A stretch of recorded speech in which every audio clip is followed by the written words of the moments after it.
If you like a lot of football in your podcasts, hold and give. How'd you like that one then, eh? Are there any other, biscuit songs that we can use for an intro? Pick up a football. There we go. That's lovely. Anyway, hello, welcome to the Hold and Give Football podcast with me, Ross Tweddell, joined as always by the Oracle, Jack Atkins, who I doubt knew, despite being an Oracle himself, that Philipp Lahm avoided fouls for over a year of professional football. The Bayern Munich and Germany legend was a master in the reading of the game and went 13 months without giving away a foul between September 2015 and October 2015 in the Bundesliga, that is, by the way. Not all competitions. He was a scoundrel in the Champions League, but in the Bundesliga, he was squeaky clean. It's almost like Lahm was very, very good at football. He was. Do you remember when Pep used to play him in centre midfield initially, and people were like, what the hell are you doing, Pep? Do you remember Mark Lawrenson during one of the World Cup saying who was he talking about? He was talking about one of the England fullbacks, and he's like, everyone says Lahm's the best player, but he's not as good as whoever. Again, the anecdote falls down when I can't remember who he's talking about. But it remains anyway. Philipp Lahm was the best in the world in his position at the time as well, and everyone just gave Lawrenson a load of abuse on Twitter, so that was nice. Yeah, well, Mark Lawrenson's so miserable, isn't he? He's one of the. He reminds me of a cat. You know, imagine how a cat would talk, right? Hear me out on this one. Imagine how a cat would talk if they had a human voice. It would sound like Mark Lawrenson. My cats wouldn't, but who would they sound like? Ken Dodd? Paul O'Grady, rest in peace. No, because they're little Geordie cats, aren't they? Fair enough. Yeah, so they'd sound like I don't know, Kevin Keegan twice from Scarborough and not from Newcastle. Anyway, I don't know. One's from Gateshead from a bin. One's from somewhere I don't know. From an actual bin. Yeah, she was a bin cat. Wow! Did you just pick her out the bin and then take her home? No, someone else picked her out of a bin, gave it to a vet, and then we said, could we have that really rubbish cat, please? And they were That's like, fair enough. They're the best ones, aren't they? The rubbish ones. Anyway, footballs while you're here. Let's talk about some football. In the news list this week, of course, we had the Champions League final, Manchester City completing a historic treble. Nobody said that before. A historic treble in defeating Inter Milan in the final. Bit of a nip and tuck sort of game, I guess people in the trade might say. It wasn't really as conclusive and as devastating as many people thought it would be before the final. I, for example, predicted 3-0 Manchester City. It could have been maybe up there, but Inter Milan, how didn't they get on the score sheet? I've got no idea. Yeah, I thought City were there for the taking, really, but the sign of champions is not playing well and still coming away with a win, really. Yeah. And that's exactly what they did. Exactly, yeah, because you'll know all too well, like Newcastle's entertainers. They're entertaining, but at the end you need those scruffy 1-0 wins, don't you, to really get over the line. Yeah, that's what they did with Rodri getting that goal in the second half. I tell you what, it was I don't know how I feel about the game. It was just, I'll tell you, I was 7 sheets to the wind. I was absolutely pissed as a fart watching the game, so maybe this analysis isn't going to be coming from a very good place. But City looked tired. Did City look tired to you? Yeah, definitely. Does it matter? Of course it doesn't, because they won the game. But we're trying to speak some analysis here. I think City looked tired, and that's maybe why they didn't win the game as conclusively as some people thought they would have. Well, it's probably very hot in the Ataturk as well, wasn't it? So it's probably a cocktail of terrible situations. But like you said, it doesn't matter at the end of the day. They still won. Yeah. But I think Aidan Gibbons put it as he was amazed to see Romelu Lukaku turn into a pub player. That's very harsh. I mean, the miss on Edison, it's just hit the goalkeeper. If he puts it at a yard either side, it goes in. And it was a bit of a reactionary header. It wasn't the most egregious miss in the history of football. It was a bad one for someone who cost as much as Romelu Lukaku does. But that one where it came back off the Denver bar, and then DiMarco, I think it was, headed it back towards goal and it hit Lukaku on the back of the leg. He can't do anything about that. I think people having a go at Lukaku for that one especially are bang out of order. Bang out of order. Are you still pissed? No, I'm just trying to be Danny Dyer, which leads us on to the second European final of last week. Of course, it was the Europa Conference League final. People laugh at that competition, but I tell you what, I did a live stream on this very channel watching that game live, and when that final whistle went, I was like, oof, if this was Newcastle, I would take this without any shadow of any doubt. Silverware, isn't it? It's not like it's the old Intertoto Cup. Silverware, European silverware. How long had West Ham waited for major honours Since as well. 1912. I don't know. I'm just trying to be Danny Dyer once again. Since World Cup '66, since West Ham won the World Cup. But you could see to that fan base and to the players, it meant absolutely everything, and nothing to be sniffed at the end of the day. Yeah, just before we move on, probably to the Conference League final, where do you put Manchester City's treble in the pantheon of things? Because you're a Liverpool fan, by and large, apart from the 19/20 season, they've got the better of Liverpool, and annoyingly so when Liverpool have been so good. How do you react to this entire treble and where it goes on the pantheon of good things in the soccer? Apathy, really. I think it was the crushing inevitability of it all. Some of the reactions to it I'll get onto later, but it was, I don't know, just everyone I spoke to about it, they were just like, kind of knew it was coming. For the fans, obviously, and for the players themselves, hats off to them. But it's not like it's not the fairy tale ending that some people are painting out as, really, is it? Oh, it's historic though. Only Man United doing it before them. Yeah, I know, but it's just made me even more angry that we were 2 results off a quad last year. We put everything to bed, and instead, what did we get? We got the Charity Shield, and then we had a terrible season. But I don't know. It's just, where does City go from here? They're already saying they might buy Gvardiol, and it's like, oh, great, fantastic. Yeah, they need reinforcements, don't they? Definitely so. I think while for a lot of, I think I saw someone on the commentary saying this, like, while it feels like when people get to the final, by and large, that's like the final destination for them, this felt like City being like, this is our first one of many. And I think that's where, I think there was in the press this week, they got Guardiola said he's going to leave in a couple of years' time or something. So why not try and get the thruple? Let's talk in those terms, shall we, Jack Atkins? Zinedine Zidane did it, why can't Guardiola? I mean, he's got everything at his disposal. That means that he can easily do it. Although, considering the moves Real Madrid are making in the transfer market, I don't think it's going to be quite as easy. Not that it was easy for him this season, but I just think it's going to become more aggressive between the upper echelon teams in Europe. Yeah, so you mentioned easy there. Jamie Carragher was saying that City's treble, because this has been doing my head in this week, this discourse about which treble is better, which is the more impressive achievement, Man United in 99 or Man City in 2023. Jamie Carragher saying it's City this season because they were never really in jeopardy. Like, they didn't have to play as well and win games like as tight as Man United did back in the day. And this has been doing my nipples in, Jack Atkins. Let me tell you why. Because you just beat what's put in front of you, don't you?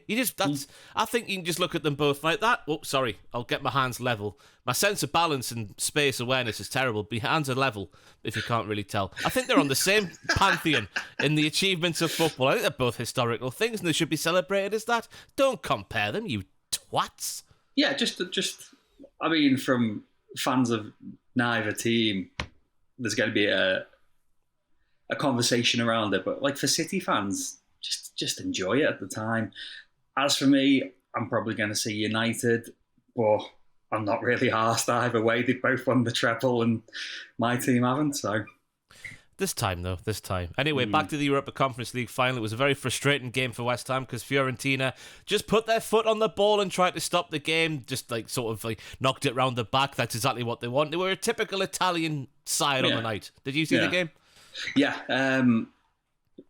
Second half was a lot better than the first half. I'll be polite in saying it that way.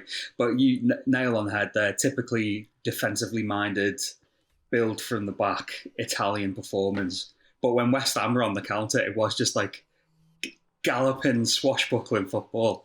It was a good game. I enjoyed it. I enjoyed it as well, especially after the first goal went in. Then the dam was busted. That's a football terminology bit for you. The game just opened up good and proper. Then it was pretty much a basketball game for the latter stages. Yeah. And for my money, Paquetá, we sell any car to Paquetá or however the chant goes. He was my man of the match. I thought he was all over the shop, not in terms of his head going, just in fact in where his feet were on the pitch. It was all over the place. And he of course slipped in. Oh my God, he's gone blank. Jared Bowen, gone blank. Yeah. It's been a long Wednesday, let me tell you. Jared Bowen, who slots that away, and David Moyes. I'd rather watch a packet of crisps blow down a street ready salted as well, right, than listen to anything David Moyes has had to say ever.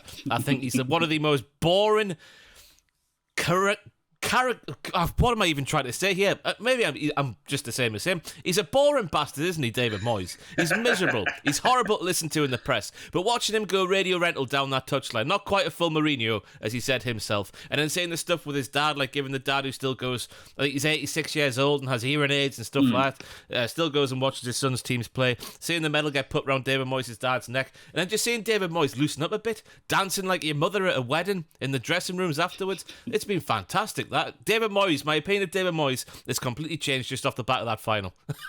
It's like we were saying before about City. You were saying what's next for City. I think this is a springboard for West Ham now, because I think apart from the European glory, they've not had a great season domestically when most of us thought they'd be flying. Obviously, Declan Rice looks like he's out the door for 100 mil. Rumours that James Ward-Prowse could be replacement for 50 odd mil. Which I hate that price tag so much. I saw that last week, £52 million for James Ward-Prowse. I get he's very important to Southampton, and in terms of them, he's probably worth that to them, but he's not worth that to anybody else in the world of football.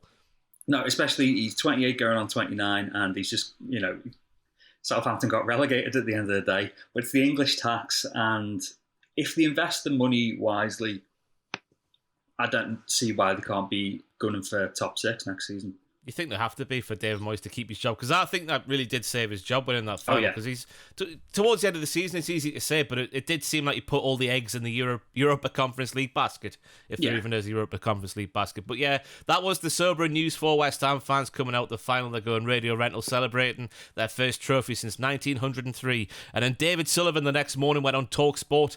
There was all this talk of like, oh, Declan Rice is West Ham forever. He's going to be there forever. This is the thing that'll keep him at the club. Then David Sullivan went on TalkSport and just said, yep, he wants to go. He's turned down our contract offer of £200,000 a week. It's cost him over 10 million in wages, he was saying, for Declan Rice to stay at West Ham. It looked like Bayern Munich was going to be the destination, but they've since pulled out, which looks like Arsenal is where Declan Rice is going to end up. Whoop, he's fallen down. That was me lowering my chair because I realised that my head was bobbing up the top, but it went a bit too quick. Audio listeners, Jack Atkins just went from 6'4", stunning, to a 5'7" man in the blink of an eye. I can't get my words out today. It's going well. But anyway, Declan Rice to Arsenal. Do you think that's a good fit?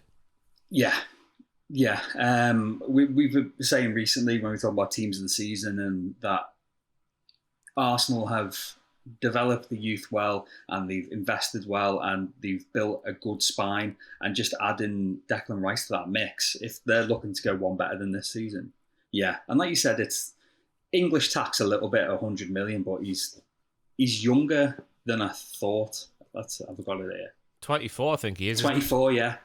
So he's not even reaching his peak years yet. So if he can stay injury free and progress on what we've seen from him at West Ham, could be a very important signing for Arsenal if Arsenal get it over the line. Yeah, that's a big if as well, because we've seen Arsenal miss out on a couple of players, obviously, in fairly recent times. You think of Caicedo from Brighton that didn't get done.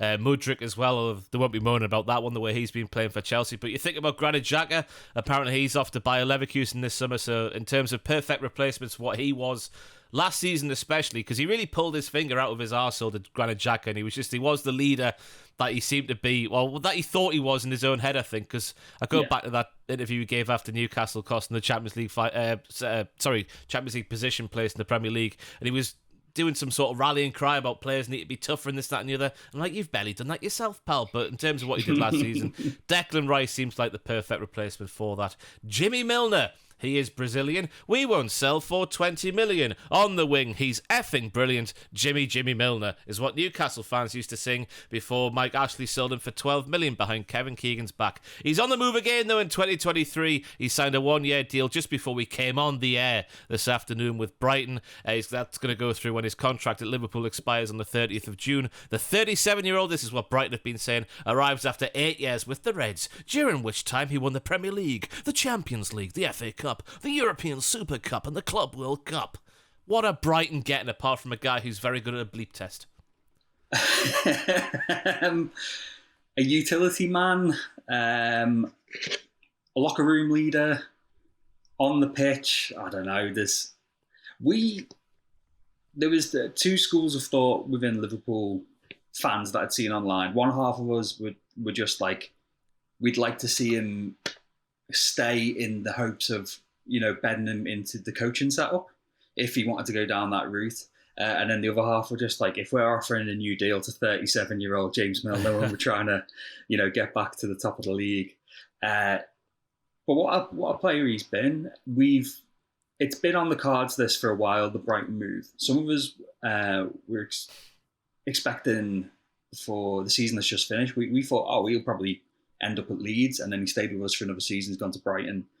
But yeah, I'm not too sure what Brighton are getting from him. Like I said, I don't know. He's obviously not going to be a starter unless something absolutely goes ballistic. But model professional James Milner, won everything, been amazing for us. I can't believe it's been 8 years. I remember when City were first starting to get flying, and James Milner in that team, I thought he was absolutely amazing. I was made up when we signed him on a free as well, I think it was. Yeah, hell of a player. You got to think about Brighton's first European campaign in terms of players who maybe haven't been there and done it, who are currently at the club. In terms, you bring him in, he's been and done everything, hasn't he? So I think it makes sense on a lot of levels. Won't be a starter, but it'll be a handy guy to have around the place. And he's probably fitter than everybody else who's already at Brighton, as we see every pre-season for Liverpool. Well, I was just having a look through Twitter then. The rumours are that the Brighton are making a move for Justin Kluivert as well. What's happened to him? Is he still at Roma? Yeah, he's still at Roma. But... We'll have to see what happens. If he's anything like his dad, he's a right hoot. There's the fantastic... I don't know if I should say this. I'll go for it. There's a famous fable around Newcastle upon Tyne when Patrick Kluivert, Justin's dad, used to play for Newcastle. Apparently, he called the police one morning and said, "Hello, I've been robbed. The burglars have turned my house upside down. Please come over. I need you to, do what you need to do in the event of a burglary happening and a house being turned upside down." The police got there and checked the CCTV cameras, and then they just showed that Patrick Kluivert had a house party and drank so much that he forgot that he threw the house party, and the mess and the stuff missing was all down to him. So that's a wonderful story about Patrick Kluivert there when he played for Newcastle between 04-05. Yeah. What a guy he seems like. Anyway, moving on in the transfer world, we have Real Madrid completing the signing of Jude Bellingham on a 6-year deal, €103 million, which is £88.5 million, just in case you're wondering. He's 19 years of age. Apparently, he's going to be on £300,000 a week. I'm just about to be sick in my chair right now. The add-ons. There's add-ons which could be achieved. The deal could reach €133.9 million, which is £115 million if those add-ons are achieved. Bellingham, of course, will be revealed as a Real Madrid player on Thursday. He's been speaking about it, saying, thanking everyone at Dortmund and at the fans for everything over the past 3 years. It's been an honour to wear your jersey so many times, in big and small moments. That's a weird turn of phrase, isn't it? Walking down the shops, an honour to wear this jersey. Even though I look forward to my next destination, I'll never forget the journey there. Once Barus, always Barus. That's what Tess Daly liked to say after an episode of Strictly Come Dancing. All the best for the future. Come on. That was pretty good. Good. I'll give you that. Yeah. None of this Claudia Winkleman nonsense. I've got nothing against Claudia Winkleman. I don't know why I even said that. She's got lovely shiny hair, hasn't she? Yeah, it doesn't look real, that hair. I think it's a fantastic head of hair. Yeah. This says me. Who am I to be saying anything to anyone? Anyway, Jude Bellingham, you must be crestfallen, heartbroken, devastated. Are you going to throw yourself off a metaphorical football supporting bridge? I've turned that sentence around. As soon as I started talking that sentence, anyway, save me, Jack Atkins. Yeah, I mean, like you said there, 300 grand a week. We were the heavy favourites for him for ages. Jordan Henderson was taking him to the fair and all that stuff. Agent Trent on England duty. But we think that the wages, you can't match Madrid unless you're PSG, City, etc. A section of our fan base were really angry about it because we're run in we've spoken about it on here before, we're run in a very specific way that as a business we're tight, we're not in debt, or if we do have debts, they're very minimal. We run quite sensibly. But it's, and obviously you look at Chelsea who just spunk money into a bin and didn't get any results last season. But it's nice to be able to be under the pretense that if there's a generational talent, to be able to go, yeah, we'll buy him. Why not? Madrid, though, that midfield they're building. We were saying before about City and about, was it Camavinga, Valverde, Tchouaméni, Cruz. Cruz still there, Modric still there, and now Bellingham. Jesus. Oh, it's disgusting, isn't it? And I saw they signed a left back they brought back a left back who would be, I think, was it Valladolid? I did a transfer roundup on Saturday on the channel. I spoke about him there. I've completely forgotten his name. Was it Diaz? Maybe. They brought him back for like €5 million. And that's a left back, which is going to free up Camavinga to be a centre midfielder all the time once again. Unless Carlo really likes him at left back, which I hope he doesn't, because he's one hell of a centre midfielder. Yeah. It's the young Galacticos this time around, isn't it? It's still a Galacticos approach, but the age profile of them, like I said, Bellingham's 19. How old I think there's like an average age of about 22 in that midfield now, if you take out obviously Cruz and Modric, but yeah, it's ridiculous. Yeah, he's already head and shoulders England's best, because that's by and large where I've seen him play. I don't watch too much Bundesliga, but he's already by far and away England's best midfielder. We spoke about how good Declan Rice is. Jude Bellingham can do everything Declan Rice can do and a little bit more. He's got more going forward, I would say. So yeah, it's one hell of a signing for Madrid. I can see why everyone in the world wanted him, but ultimately it comes down to that. They're cash money, doesn't it? I just hope he plays really badly for them, and in 2 years' time he accepts a massive pay cut and joins Jurgen Klopp's Mustard Reds. But I doubt that's going to happen. No, I've not seen him have a bad game so far. Have you seen him have a bad game ever? No. It's disgusting. No.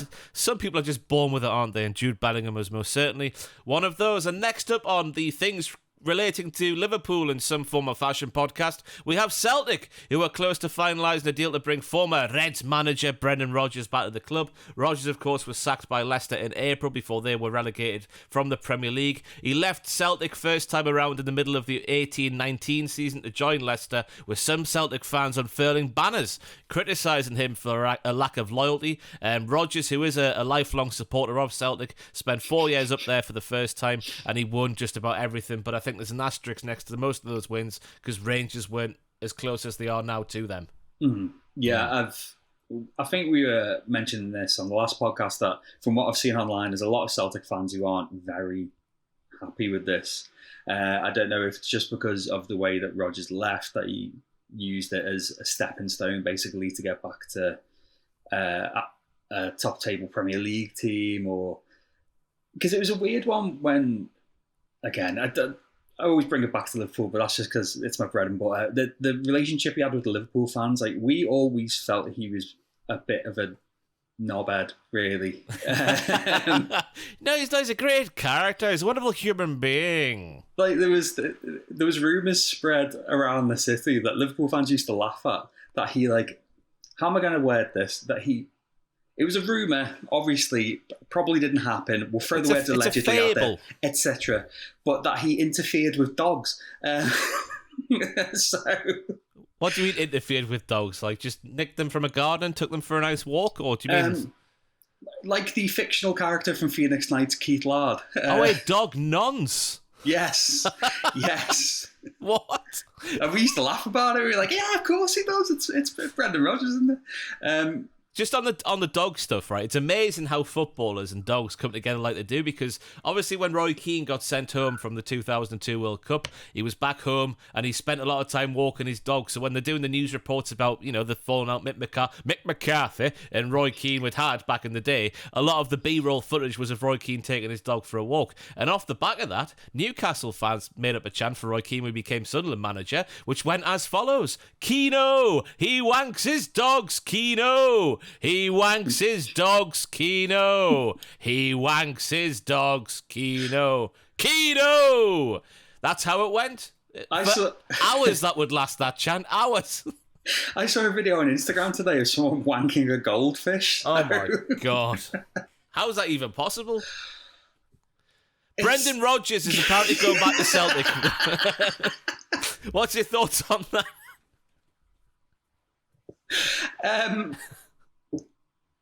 Yeah, it's Brendan Rodgers, isn't it? I'm surprised that he's not, sniffed all this Saudi money in the air and done a Steven Gerrard and gone over there himself. But I don't know. If the fans don't take to him, I don't think he's going to last long. No. No. And that might be that might spell the end of him as, like, Premier League England, Premier League Scotland, that sort of top level jobs. That could be the end of it, because this has got to be about, I guess from his perspective, saving face now, because I thought it was clear at the end of his time at Leicester that he just was waiting for the sack, and it took them ages to get there. Just the stuff he was saying in the press about not being backed and all that sort of stuff. But it feels like maybe from his perspective, if he goes back to Celtic and then recreates what he did the first time, and there's lots of pictures of his nice fake teeth with those lovely big silver trophies, that maybe someone will go, oh, he's not that was just a blip at Leicester in that last season. Maybe he hasn't lost everything already. He's going to sign Sunderland legend Fabio Borini, and he's going to bring him to Celtic Park. Terrible player, though, Fabio Borini, isn't he? Anyway, we move on now. I don't know what... I've got the Leeds news down here because it felt like a big deal on Twitter, but, reading the actual news, I don't know what we can comment on that. Leeds have confirmed an agreement between Azza Ventures and the 49ers Enterprises for the sale of the club. Things have happened. I don't know what that even means, to be honest with you, but we're waiting for the EFL to approve this sort of stuff. Yes, that's a thing that's happened in the world of football this week, and I thought I'd mention it, even though we're not businessmen or business graduates who could possibly comment on the ramifications of such a deal going through. Yes, exactly. I share the same thoughts as you, Ross. Boring logistical bollocks. Let's just talk about dogs being, pleasured, shall we? That's what we're here for, I guess, today. Yeah, why not? About it. I don't know. It feels weird going now. Have you seen the last stories in the news bit I sent you?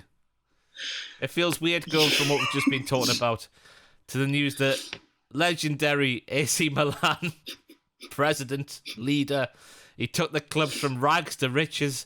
Mr. Berlusconi passed away this week. We're going all over the shop at the news this week. Famously loved a bunga bunga party, as he called it. Did that involve dogs at all? Involved prostitutes. You'll know more than this about me because you were around more in the 90s, I guess, and were more aware of what was going on. What was his? I just know the cliff notes of the story of him taking over Milan there and then taking them all the way up there to where they were when I was getting into football in the early noughties. What your memories of Mr. Berlusconi at AC Milan? At Milan itself, it was less about him and just being transfixed by the players on the team, because obviously one of the videos that went up on the channel this week was yourself, Dan Heppel, and Sausage King. What's the Sausage King thing about? He loves sausages. It's just his favourite food. Sausages are good, to be fair. They are really good, yeah. But when you were going over the greatest teams of all time, and like you said, in the 90s, AC Milan team were fantastic. As it got into the early 2000s, it was just... I don't believe in having two teams. But when you go like league by league and you're just like, I'm just going to pick a team to get behind in the Bundesliga and one in AC Milan for me in Italy. They're just... It was a who's who, wasn't it? When I was first getting into football, you think of the Seedorf, Gattuso, Pirlo, Costa Curta era, as everyone calls it. It was just a who's who of a football team, wasn't it? Yeah, and then handsome Paolo Maldini at like 49 years old, still bossing the thing. Yeah, who else was there? There was Nesta. Dida, I never understood Dida. I thought he was massively overrated. I remember buying FIFA 2004, right, and starting a career mode with Hull City for some reason. And one of my first signings was Dida, who was rated on that game 91. I couldn't believe my eyes. You think back to Leeds and stuff, chucking it in his own net in the Champions League semi-finals? I thought Dida was massively overrated. How did you get him at Hull? I don't know, just FIFA in it, not real. That's true, and some people need to realise that. But yeah, obviously Berlusconi was Italian Prime Minister as well for a few years, and just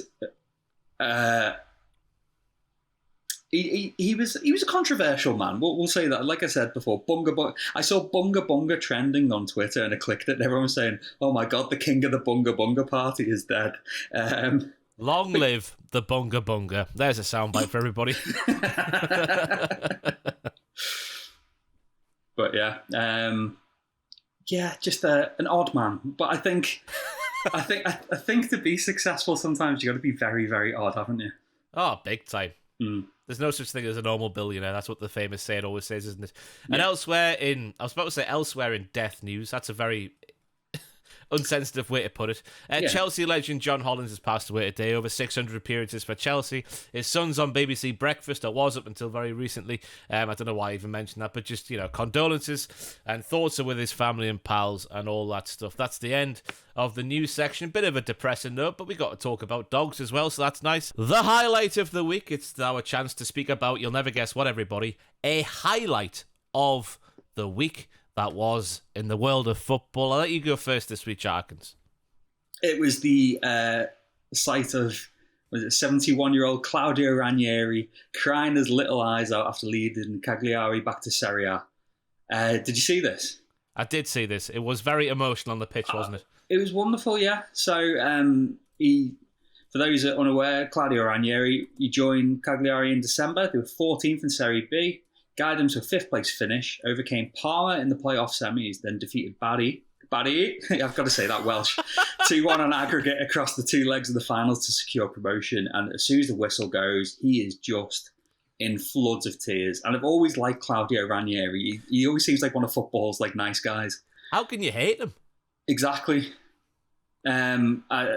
I was rereading because I remember when Leicester sacked him at the time, being furious about it, saying, "How are you going to sack the man who got you the league?" And he'd lost the dressing room and was tinkering with the tactics at the time, but still, the man got Leicester to the league, and I think they treated him a bit crap. So it was nice to see him still having that passion, even though it was just promotion from Serie B to Serie A, and he's won bigger things in his time. Like you're saying, it's just one of those nice things that just makes you go, "Oh, cutting onions in here." One of them. But, yeah, it is one of lovely. them. But after the way he was treated at Leicester, because I think they got the quarterfinals of the Champions League that year. Obviously, Craig Shakespeare took over from him. But the fact that we're even in the Champions League and the fact that he even won the Premier League, he should have had a job there for life, no matter how things were going. So the Claudio Ranieri. He was always one of those when you were growing up, when he didn't have that full grasp of English, but that added to how likeable he was. Yeah, and if he squinted, he kind of looked like he could be your nan. It's just, I don't know what your nan looks like, and he doesn't really look like my nan. But you squint and you think, "Oh, is that someone's nan over there in a nice suit?" Oh no, it's Claudio Ranieri. Yeah, it is Claudio Ranieri, and not your grandma. I don't know where that came from. He's got grey hair and glasses, therefore he's your nan. Yeah.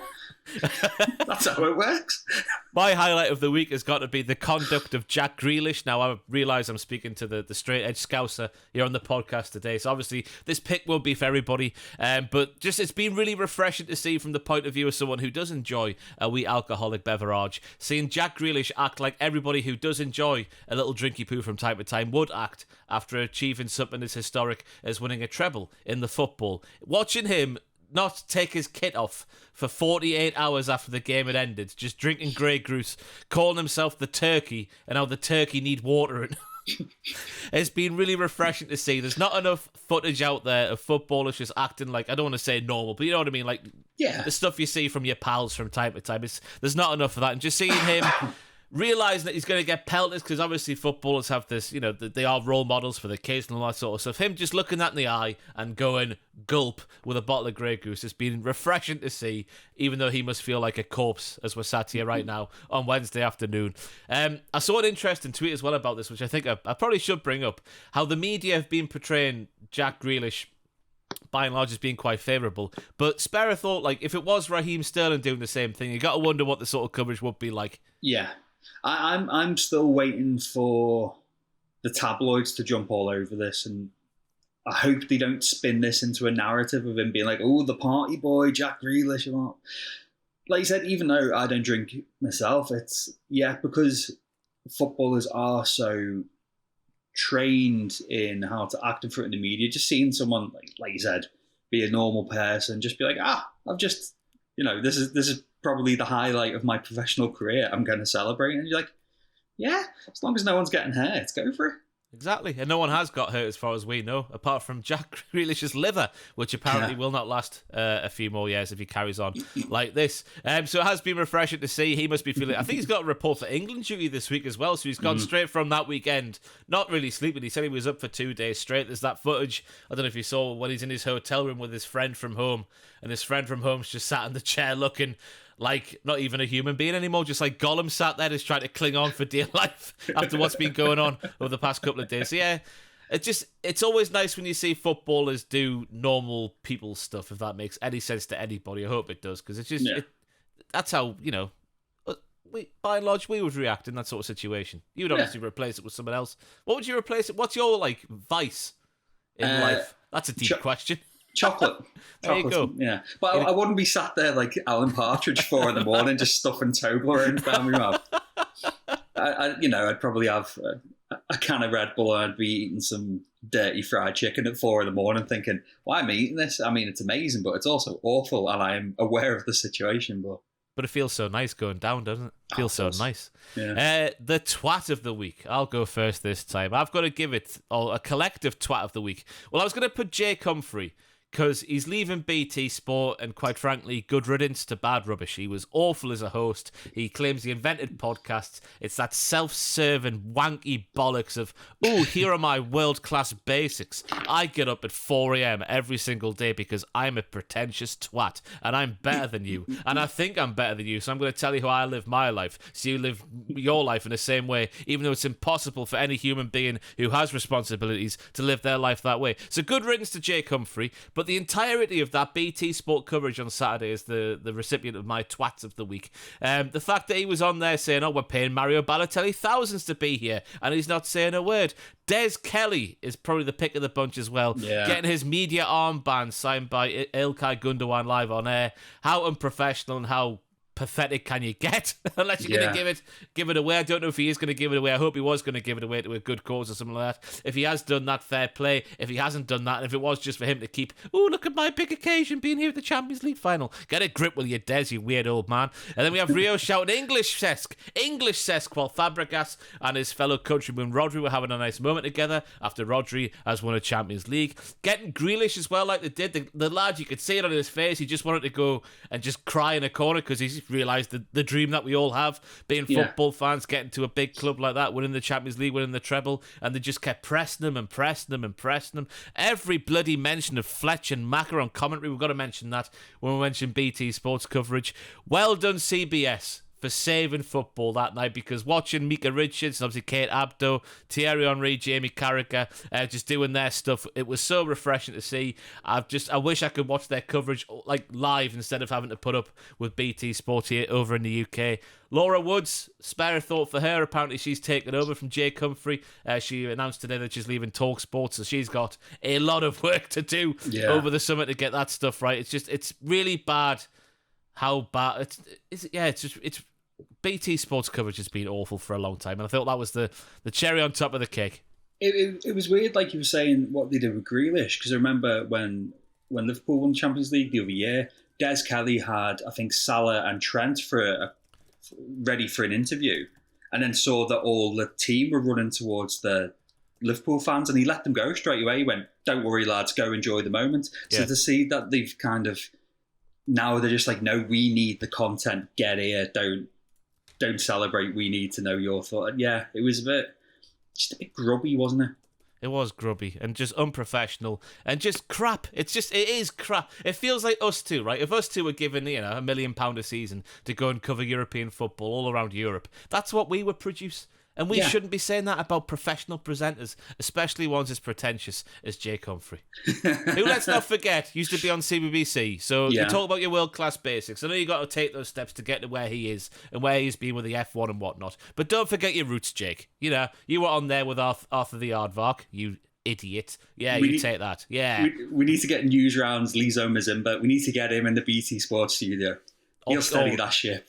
Michaela Strachan, that's where it's at. The Really Wild Show. That was the... not Mark Spade, he passed away, didn't he? Rest in peace. What was he called off there? Heart attack. Neil Buchanan. Yeah. Get him away from his rock band Marseille that I saw at my Freshers in 2011 and get him on BT Sport.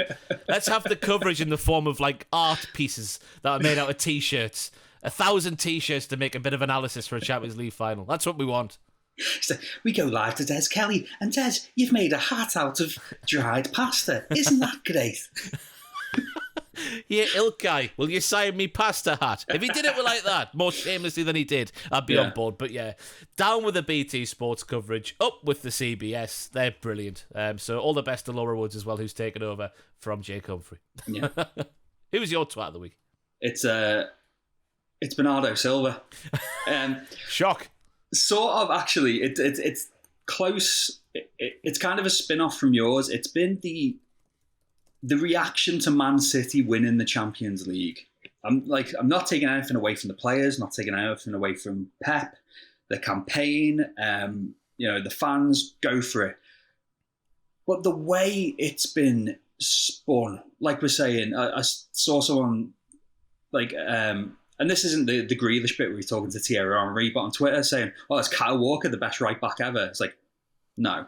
Is Pep the best manager ever, etc.? I'm like, not yet. He could be. He could be. It was nice seeing unity from Man United and Liverpool fans actually coming together like Crips and Bloods and saying, nah, Alex Ferguson and Bob Paisley were better. And then that would break down into Man U and Liverpool fans squabbling about who's the better of the two. But like I mentioned it before, acting as if City's is a fairy tale story about grit and determination and pulling up your socks up. It's like, look at the way they do. Isn't this historic and wonderful? And it's like, this same week I saw a Guardian headline, and it was along the lines of the Saudis have taken golf.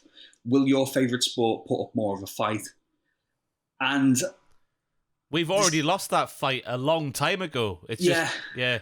So, like I said, the actual achievements of the team, and for them, fine, but just the gushing of praise. A little bit of this is sour grapes, as a Liverpool fan, of course, but it just didn't quite sit right with me. It's like the Wrexham documentary, how they speak about Wrexham being this massive underdog story while having more money than the rest of the Conference, League 1 and League 2 combined, probably, backing them up the league.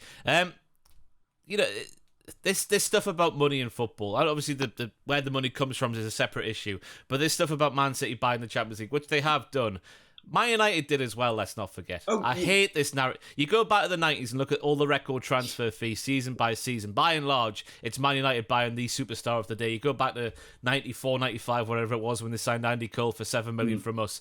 They have always been buying massive players. So the fact that I see people like Goldbridge on social media going, oh, it's tradition and history over just modern money and whatnot. Yeah, you've always had the money, though. It's always been there, just obviously not as egregious as we see it now in Manchester City, signing multiple big players every single year. It's always been the way that whoever spends the most on wages will win the league. Obviously, Blackburn won the league back in the early 90s because they spent the most. It's not a problem for me, the spending side of it, because that's always going to be a factor in football. But it's just the way that everyone's acting like they're the little engine that could. It's like, not really. I guess if you're a City fan of a certain vintage, I guess that might apply. Just seeing what's happened to the team that was in League One in the late 90s, for example. But I mean, say if when Newcastle inevitably bulldoze everything and win everything, as much as you'll be celebrating, I'm sure there'd be a part of you if you started seeing things like, Bobby's looking down with a tear in his eye, and you'd probably be like, kinda. To be fair, Bobby Robson used to love a summer holiday in Riyadh. He used to love a summer jaunt in Riyadh. Yeah. Jeddah, he had a winter home there, he'd go over there for the family and spend Christmas in Jeddah. You don't think about money, do you, in football? When you watch your team doing well, that's the team that I've supported since, 1997 or whatever. I've been there, just watching Newcastle from afar. It's just, you never think about where the successes come from. You just see the black and white stripes or the blue of Manchester City and go, oh, that's the team I've supported all my life. They're doing well. So it's weird when I can see obviously when it's somebody else's team us having that view, but when it is your team, I'm sure that Liverpool aren't, in the same bracket as Manchester City, but there's got to be money involved somewhere along the line, isn't there? Oh God, yeah. I mean, after we had all our recent success, a lot of people were thanking Philip Coutinho for going to Barcelona, because obviously off the back of that we signed Alisson and Van Dijk and transformed our team. But it's like I said, a bit of a mixed message from me.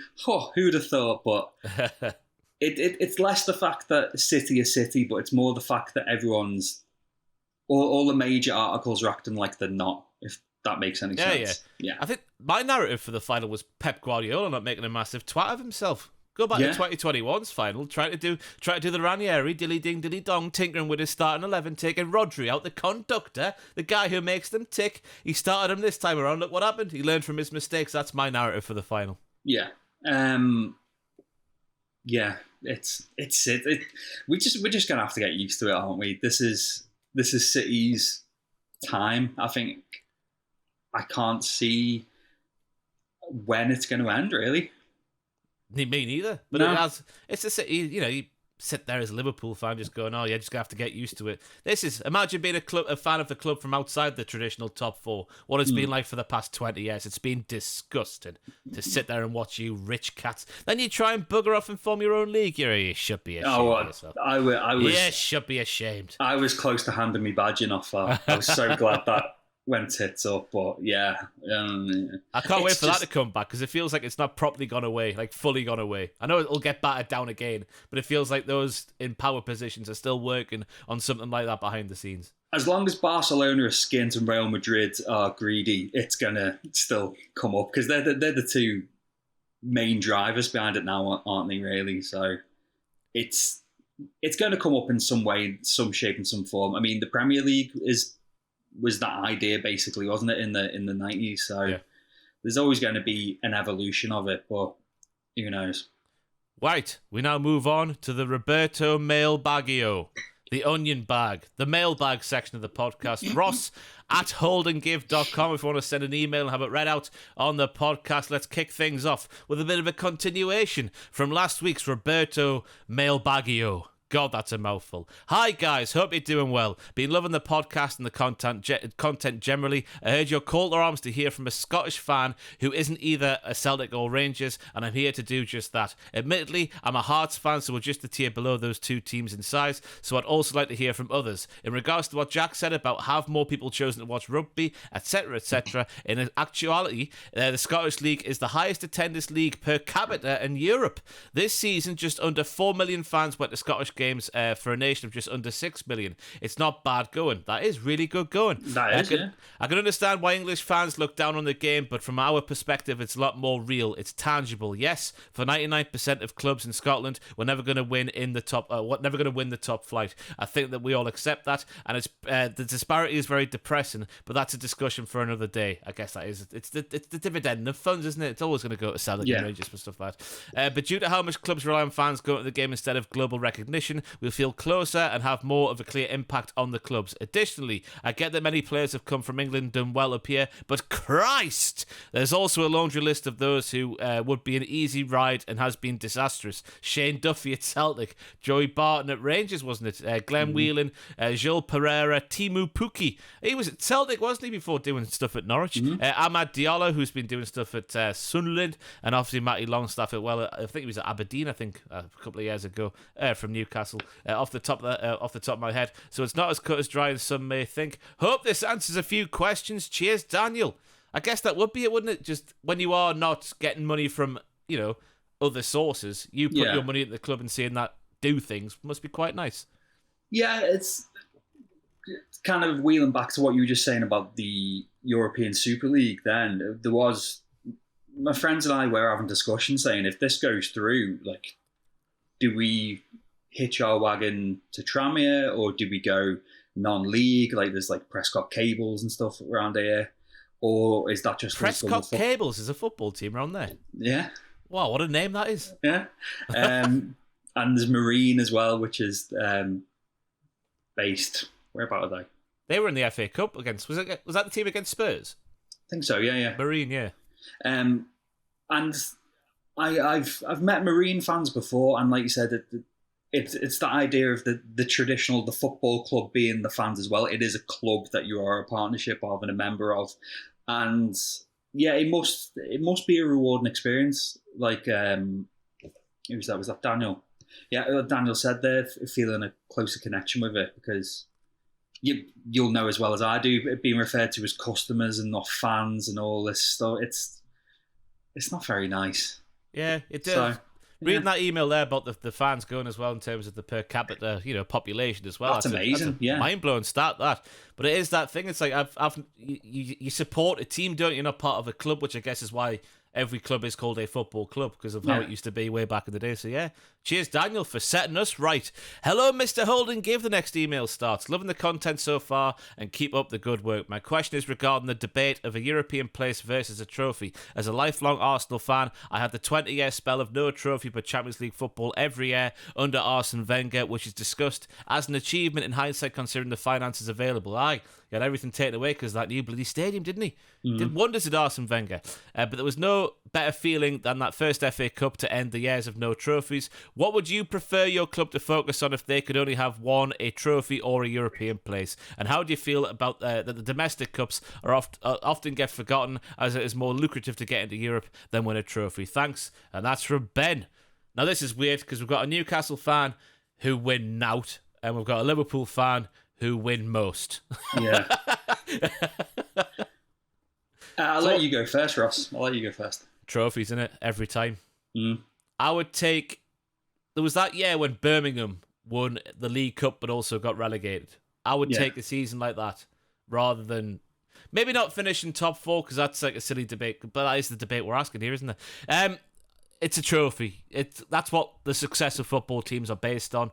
I don't get who it was in the press recently saying it's not based on that. I think it was Pochettino, was it, who in recent years has said success isn't just based on trophies in the cabinet, but it is. That's what we all just... You want to win. That's what you're in football for, is to win prizes. When you're at a club like Newcastle, the stage we're at this season, getting in the Champions League, it does feel like we've actually achieved something. Well, we didn't get a trophy for, just finished in 4th place. But in years to come, the pressure's going to get on and on and on for us to win trophies. And I just think, if given the choice between a European place and a trophy, you take a trophy, no matter if it's the Premier League or the Champions League or a League Cup or an FA Cup. If it's a Community Shield, I'll take or leave that. That doesn't matter. That's a friendly. That's nothing to gloat about. But everything else, domestic or European, is a trophy every day.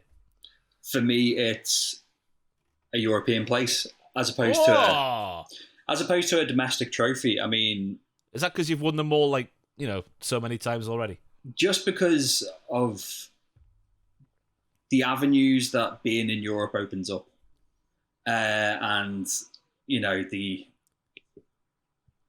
I don't want to bring it back to money and signings because that's not what football's about, but being able to have those extra... I'm going to sound like a wanker now. There's extra, streams of revenue and all that stuff, and being able to attract the best players and hopefully play the best football. I was saying the other year, though, before we won the FA Cup last season, that it'd been years, and I was saying to some mates, I do fancy an FA Cup. But for us, for Liverpool fans especially, because the thing for us is we've had great successes in the Champions League, so it is that European heritage, and when we're not in Europe at all, it's miserable. And we're in the Europa League this season, and obviously we'd rather be in the Champions League. It did feel weirdly like a defeat, but that's only because of how good we've been these last few seasons. But I suppose it's one to the other, though, isn't it? We'd rather have a European place with the view of winning whatever European competition we're in. But yeah, and for the second part of Ben's question there about the domestic cups getting more forgotten, again, it's a weird one because we're one of those teams that often gets the finger of blame pointed at us for playing the kids in the trophies. And for us, because we've built a bigger squad, or we had in years past, we like those early rounds because we can see our backup keepers and kids and stuff getting blooded in. I was at the Liverpool-Arsenal League Cup game, November 2019. The mad one was at 5-5. My memory is awful. Like I said last week, I need to get on the omega-3s. But I went with my mate Tom, who's an Arsenal fan, and we were just sat there watching it, just saying, this is brilliant. And it was watching the kids. It was.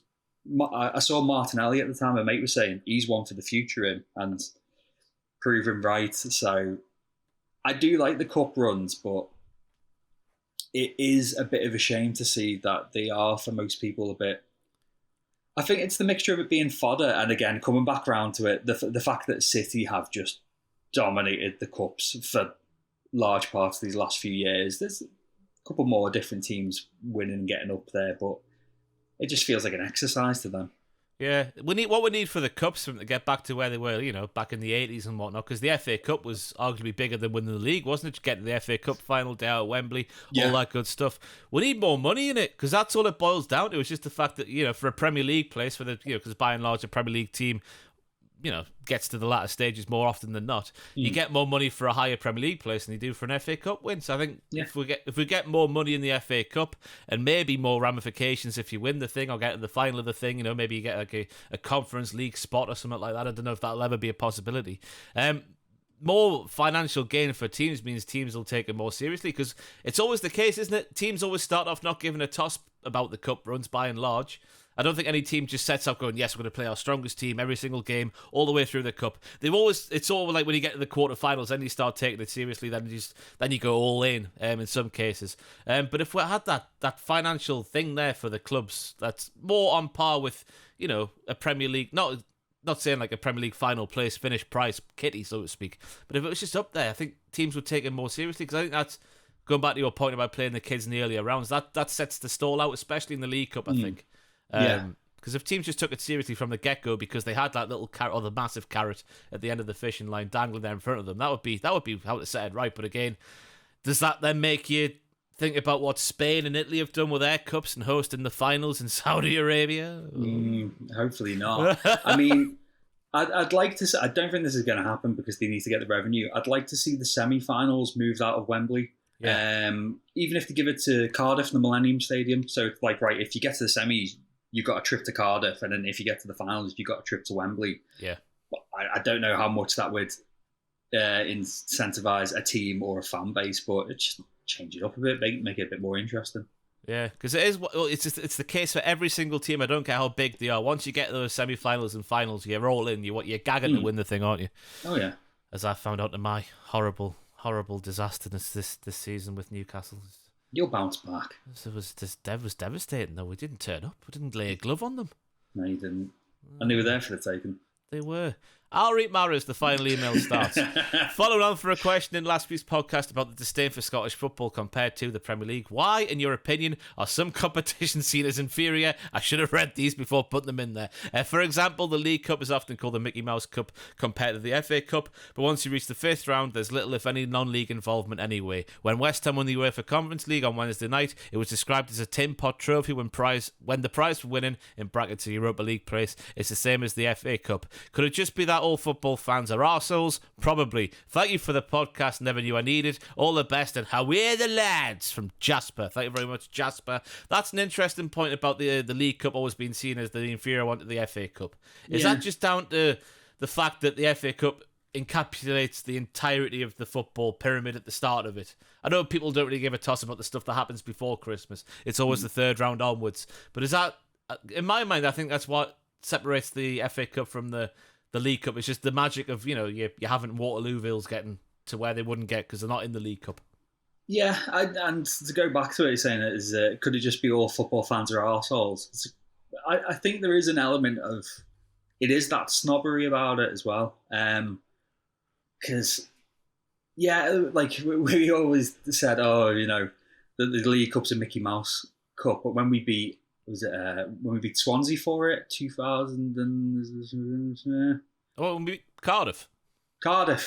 My 2012. memory, yeah. Oh my God! I only know that because I lived with a Liverpool fan at the time, and he was going mad in that front room. Let me tell you, penalty shootout, wasn't it? We had a party in my mate's house, and it was such a brilliant day. Because you were crap that season, weren't you? We were terrible. Under Kenny Dalglish. Yeah.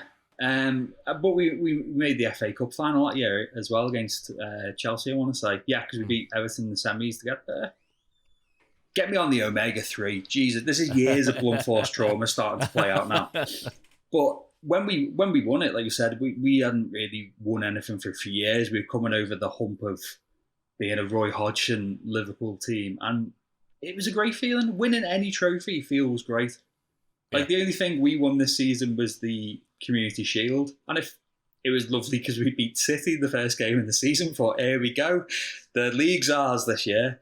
But anything will feel tin pot until, like you said, until you get to the semis or the quarters or the finals, and you're just like, oh, go on now. Now we're interested.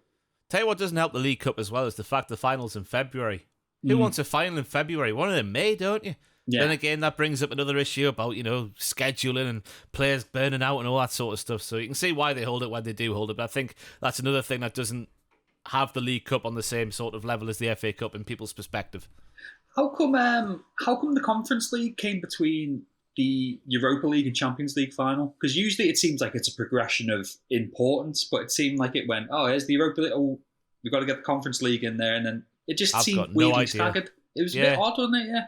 You think it would, because it is definitely the third, most prestigious European trophy, which was brought around just to make a bit more money and make the players work a bit harder, I guess. But yeah, I don't know the answer to that question. If anyone knows in the comments or listen to the podcast on the audio feeds, get in contact, let us know with some intel. We end. Thank you very much for those questions, by the way. Ross at Hold and Give, if you want to have your question read out on next week's Roberto Mailbaggio. It's getting easier every time I say it. But we end with a big question, and it surrounds Kylian Mbappé. The following comes from The Guardian, who I think have written things up quite succinctly. They say Kylian Mbappé will leave Paris Saint-Germain next summer, but not before, if Kylian Mbappé is to be believed. Within 1 hour of his camp releasing a statement announcing he had no intention of continuing at the club beyond the end of his contract, which expires in 2024, the France striker responded to reports that he wants to join Real Madrid immediately, and by dismissing them as lies and insisting, this is a direct quote from Mbappé, I already said that I will continue at PSG next season, where I am very happy. Mbappe's statement comes close to a direct challenge to the PSG hierarchy, who are determined not to lose him for free in a year's time as the standoff develops. The first step in a long old summer. It looks like this comes from a report from L'Equipe on Monday, who said that Mbappé had written to PSG to inform them he was not going to exercise the option to extend his contract beyond 2024. In a statement released yesterday on through AFP, his camp said that he had told PSG board as far back as the 15th of July 2022, which is, about a year ago, just short of a year ago now, shortly after signing the original deal, which was for 2 years with an optional extra year. Since then, it's claimed there'd been no meaningful negotiations over an extension, and he had no intention of continuing beyond June next year. Real Madrid had hoped to move for Mbappé next summer, according to The Guardian once again, particularly after Karim Benzema had left the club to go to Saudi Arabia this summer. The Spanish club, though, remained reluctant to be drawn into another battle, having failed with a €200 million bid to sign him in 2021 and again in 2022 as his contract was coming to an end, when they believed he could join them on a free transfer. So what the hell will happen with Kylian Mbappé? Jack Atkins, tell me so I can put some money on. He's going to end up at Madrid, isn't he? Yeah. And then that has me wondering, has anyone looked into Real Madrid's books? Because something new doesn't... stadium. Yeah. 103 million plus add-ons for Bellingham already this summer. You go back to last summer for Tchouaméni. Yeah. I don't know how much they pay for Camavinga, but it's got to be up there, hasn't it? And they were crying about the Super League, saying, oh, but we need the Super League because we've only got 20 quid. Bloody hell. If they do get Mbappe, I don't even think I'm going to bother watching European football. Yeah. Because it's just going to be Madrid versus City, isn't it? Unless something berserk happens. But hey, I bet people were saying this back in 2009 when they signed Ronaldo and Xabi Alonso and whoever else, Benzema and whoever else it was that summer. Yeah. And look what happened there. Inter Milan won the bloody thing the season after, didn't they? That's fair. But sorry, go on. No, go. I think it's super interesting, just the fact that apparently when he signed that new deal in I think it was around about April, May time of 2022, Kylian Mbappé this is, like he was apparently given the keys to the Paris Saint-Germain kingdom. He was basically appointed chairman without being given that title, wasn't he? He had saying runnings of the club, which he's not going to get anywhere else. So I find it very interesting that he wants to leave. He just must be bored, is the only thing I can think of. Because we were joking the other week when Messi gone into Miami, hasn't he? And we're saying, oh, this would be Mbappe made up that he's the top dog again, but he's clearly just can't. What am I doing here? This is boring. But the prospect of him at Madrid is terrifying. But I'd rather him at Madrid than at City or at United. I know some United fans were thinking, oh, if they get the potential sale of the club through the door and through the window, whatever, if they get that signed off on the dotted line before the window closes that they could go in from Mbappé, but he's a hell of a player. I remember it was the 2018 World Cup, wasn't it? 2018 in Russia. Yeah. How bad am I? I remember it was the first time I was getting a look at Mbappé because you're hearing all this stuff and you're seeing glimpses of him before he joined PSG and seeing bits of him thinking, this 17-year-old's amazing. But that was the first time where I was like, right, I'm going to sit down and watch this lad and see what he's like. And I just remember sitting there going, jeez, just the pace on him. He terrifies me as a player. He's fantastic. Obviously, before Bellingham, there was the old Mbappé 2022 and Mbappé 2020 to Liverpool. That's never happening. The amount of wages that Madrid or City or Bayern Munich might even try and get in there, but I doubt it. The amount of wages they can offer him just blow everyone out of the water. I reckon he would love a pint at the Quayside Wetherspoons. Yeah. Get him up to Newcastle. We're in that bracket of teams who can afford him. Let's go for it. Why the hell not? Let's sign nobody else this summer and just put all our eggs in a Kylian Mbappé basket. But if I had to hold a gun to your head now and say, where's he go? What when it comes to whenever it ends in France, the transfer window, where's he going to be? This season? On September the 2nd, 2023. I don't know when it ends in France this year. He'll be in Paris, but with a pre-agreement somewhere else. Oh, he's going to stay there for the season, you reckon? I think. Do you think they'll try and force him out the door and try and recoup some money? They might, but if you say if he's got the power that we believe that he does in the club, he might be like, no, I'm not going anywhere. I'm just going to leave on a free and get a golden handshake when I join and get, I don't know, a small island for signing somewhere. So he could end up in the Saudi League. Who knows? Oh my God, that is the end of football if he does. I understand Benzema and N'Golo Kante going there at the end of the career having achieved everything in the game. But you can't. He must only be 23, 24 himself, Kylian Mbappé. You can't have someone that age of that profile going to the Saudi Arabian League. That's not right. It would definitely be a shame. It would be a massive shame. Yeah, he's 24. 24, at least 10 years until he goes there. Yeah. Surely. Please, Kylian, don't go. Because it would be a shame not to see him achieve, because I don't think he's won a Champions League yet, obviously, has he? Not been. No. Came close close-ish with Monaco all the way back in the day, but not really close. Well, yeah, the final, didn't he, with Paris Saint-Germain? Yeah. The lockdown final, which I always forget that happened. Was that against Bayern Munich? That season is just... Who knows? I can barely remember good football. Never mind crap football when there's no one there. Yeah. I tell you what, though, I did find it interesting now. He just said, like, oh, yeah, those reports about me want to go to Madrid now are lies, but the rest of it's completely true, so I'll see you later, lad. This is not denying that part. Because I think it's an interesting one from his perspective as well, because obviously you hear about Bosman transfers going through and that meaning more wages for the players because there's no transfer fee involved, so they give the transfer fee money to the player. How much money could he potentially be on if he does go on a Bosman transfer? Oh, God knows. How much did we say that Bellingham's going for? 300 grand. 300 grand, apparently, at 19 years old. And how much? It's got to be at least. We're probably talking three quarters of a million a week. I reckon, yeah. Because he's probably on about 500 grand now, isn't he? Plus his boot deal with Nike or whoever he's with. I think he's with Nike. Plus his, I don't know. He's a Pepsi ambassador, isn't he? His Givenchy sponsorship. I don't know what he's with. Yeah. Aye, but there we go. Kylian Mbappé could well leave Paris Saint-Germain this summer, with Real Madrid looking like maybe the only destination in world football. I can't wait for the ramifications, not only from the Manchester City investigation, the 115 charges, whatever it is. Also Chelsea, when they get looked at their books from the past year, I can't wait for that one. And then obviously Real Madrid. If this one goes through on top of Bellingham and on top of their stadium getting completely redeveloped as well, it's going to be an interesting time for all football fans. Yeah, interesting you say about Chelsea, going back to what we were saying earlier about Declan Rice for 100 million. I think part of that is the fact that Chelsea, it looked like the market was stabilising again. And it was like, okay, we're not paying silly money for players. And okay, Chelsea they've ruined the market again. So yeah, it'll be interesting to see. Yeah, I was going to say something's got to happen, but it's not gonna. It might happen, you never know. I hope they make an example out of a team soon, just to see what would happen.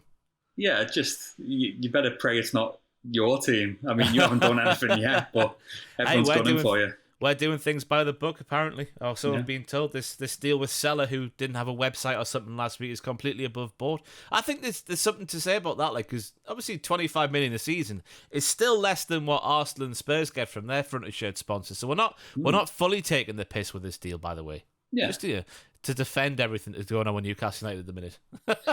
Yeah, you've done it the right. Apart from spaffing all that money on Anthony Gordon, you've done it by the book, it seems. You mean England under-21 international prestigious talent Anthony Gordon?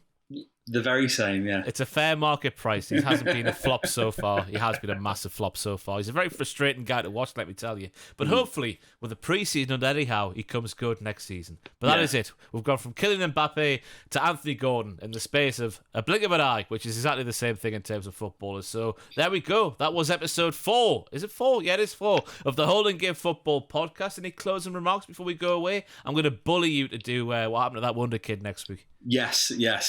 We were talking about this. I've had one in mind for a few weeks, but a little peek at how the sausage is made. When we were putting together a format before the first episode, and we came up with what happened to that Wonder Kid, we said, well, we might run it weekly, we might run it fortnightly, we might run it, once a month. And obviously, now that the season's all but over and we're going into international stuff, we're going to need some stuff to talk about, which isn't just potential transfers next week. So, what happened to that Wonder Kid's going to come back. There you go. There's the juicy carrot on the end of the fishing line. That is episode 5 of the Hold and Give Football podcast. But that was number 4. I've got nothing left to say. So we'll just go away and enjoy the sun. That's why I'm so pink again, everybody. 20 minutes in the sun for me is a lifetime for others. So there we go. Thank you for listening. Thank you for watching. Ross at holdandgive.com is your Roberto Mail Baggio address. That's it. We'll end it there. We'll see if this records because we got booted off halfway through. So I don't know if this has even been recording properly or not. So here's some fun times ahead. Goodbye, everybody. Goodbye.